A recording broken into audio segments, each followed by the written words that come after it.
Hey Jessica, welcome back to this exciting new episode of our podcast. Thanks, Mark. It's always fun being here. Actually, I've been meaning to ask you something. Of course. Go ahead, Jessica. Ask me anything. Well, I've been getting this question from our viewers. How does listening to native speakers really help improve your English? That's a great question, and I'm glad you brought it up. Listening to native speakers can be like unlocking a treasure chest for your English skills. A treasure chest? Okay, now I'm curious. What do you mean by that? So, imagine this. When you listen to native speakers, you're not just hearing words. You're also learning new words and phrasal verbs, pronunciation, and rhythm naturally without even realizing it. That's interesting, but how exactly does that help with speaking English? Great question. Listening helps you get used to how words and phrases sound when spoken naturally. This makes it easier for you to use those same words in your own sentences. You're training your brain to catch on to the patterns and structure of the language, which makes speaking feel more natural over time.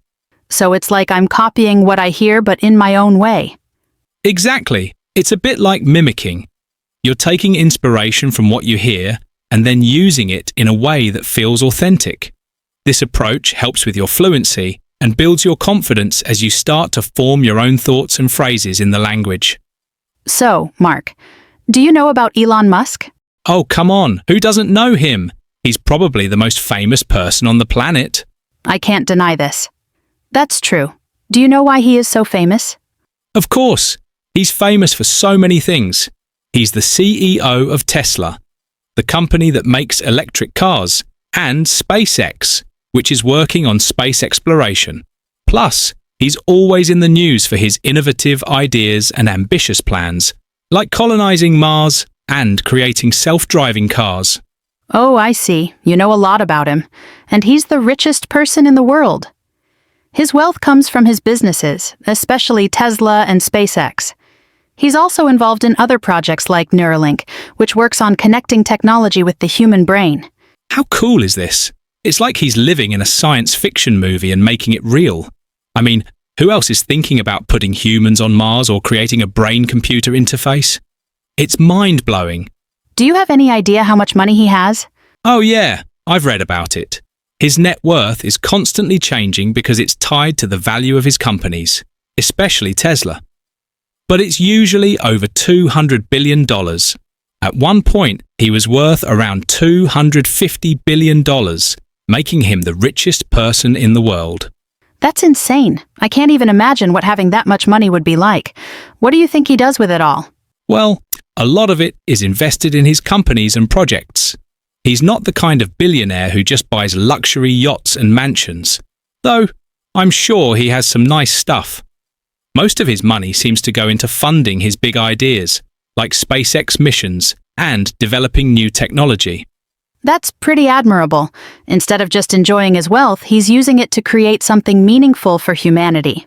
Yes, that's why I respect him a lot, and I think he's a great example of how wealth can be used to drive progress. So, Mark, are you ready for the learning session? So, the first word is complacency. This is a nice word, and we should know how to use it in our own conversation. Do you believe there is a pathway to avoid that catastrophe, and what would it look like? So I am not one of the doomsday people, which may surprise I actually think we're on a good path. But at the same time, I want to caution against complacency. So long as we are not complacent, as long as we have a high sense of urgency about moving towards a sustainable energy economy, then I think things will be fine. Welcome back, my dear friends. We've just listened to the dialogue and also learned the word complacency. Yes, Mark. What does it mean by complacency? Complacency refers to a self-satisfied attitude where someone feels content and doesn't see the need to improve or address problems. It's like being too comfortable and ignoring potential risks or challenges. I see, but Elon Musk said, but at the same time, I want to caution against complacency. In this context, what does he mean by this word? Well, complacency here means being overly satisfied with the current situation to the point where people stop putting in effort or preparing for challenges. Musk is likely warning against becoming too comfortable or taking things for granted, as it could lead to problems or missed opportunities in the future. We should give an example so that our audience can understand better. For example, imagine a company that has been doing well for several years. The management might become complacent, thinking that their success will continue without any changes. As a result, they might stop innovating or improving their products. If a competitor comes along with a better offering, that complacency could lead to a decline in their market position. Another simple example could be a fitness enthusiast who has been following a particular workout routine for a long time. Initially, they may see great results, but over time their body adapts to the routine and progress slows down.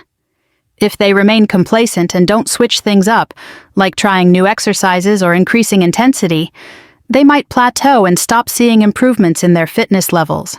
Wow, Jessica. You explained it nicely. I hope our viewers understood. Now let's move to the next word. But before we listen to the dialogue, let me ask you a question. What happens if I don't learn new words or if I stop learning? That's an excellent question. If you stop learning new words, you might face difficulties. For example, if someone talks to you about a different topic, like politics or international affairs, you may struggle to understand or respond because you won't have sufficient vocabulary to express yourself. Got it. And that is 100% true. So, the word we were going to learn is contentious. How, for every Hamas member that you kill, how many did you create? Mm-hmm. And if you create more than you killed, you've not succeeded. That's the real situation there. And it's safe to say that if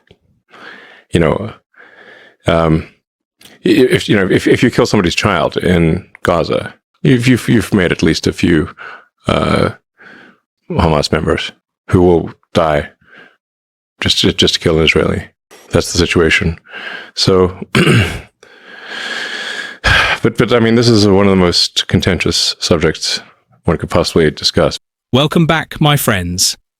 As Elon Musk said, this is one of the most contentious subjects one could possibly discuss.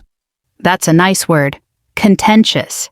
It means something likely to cause disagreement or argument, right? Yes. The synonyms for contentious include controversial, disputable, and debatable. It's often used to describe topics that spark heated discussions. Let's make an example so that it's easier to understand. How about, the topic of climate change is highly contentious? It means that people have strong opposing opinions about climate change. Some argue it's caused by human activity, while others believe it's a natural phenomenon. The debate often gets heated, making it a perfect example of a contentious topic. Let's see the next word, diplomatic. That's an interesting word. Right. I hear this word very often in discussions about international relations. Okay. But first, listen to the dialogue. You've spoken honestly about the possibility of war between US and China in the long term, if no diplomatic solution is found. For example, on the question of Taiwan and one China policy. Right. How do we avoid the trajectory where these two superpowers clash? Welcome back, my friends. If no diplomatic solution is found. So, Mark, what does diplomatic mean? It means solving problems or disagreements in a peaceful way by talking and negotiating instead of fighting. In the case of Taiwan and the one China policy, it's about handling the situation carefully to avoid any serious conflict. Let's make an example to understand better. How about, the leaders held diplomatic discussions to find a peaceful solution to the border dispute? What is a diplomatic person? A diplomatic person is someone who can handle sensitive situations carefully and tactfully. They know how to communicate without offending others and can resolve conflicts peacefully. That's right. For example, a diplomatic person might mediate between two friends who are arguing, helping them find common ground without taking sides or making anyone feel bad. Yes, here's a better example. When two co-workers disagreed on how to complete the project, John, being diplomatic, listened to both sides and suggested a solution that worked for everyone without upsetting anyone. Now let's move to the next word, articulate. Articulate. That's a nice word. Let's listen to the dialogue. So that Athens and Sparta is a classic case. The thing about the Greeks is they really wrote down a lot of stuff. They loved writing. There are lots of interesting things that happened in many parts of the world, but people just didn't write down. So we don't know what happened, or they didn't really write in detail. They just would say like, we had a battle and we won. And like, well, what? Can you add a bit more? The Greeks, they really wrote a lot. They were very articulate they just love writing. Welcome back, my friends. They were very articulate, and they just loved writing. What does it mean by articulate? It means being able to express ideas clearly and effectively, especially in speech or writing. The Greeks were very good at explaining things in detail and sharing their thoughts in a way that was easy to understand. Let me give you an example. She was very articulate during the presentation, explaining every detail clearly and confidently. Another example could be, the lawyer was articulate in presenting her arguments, making it easy for everyone to understand her point of view.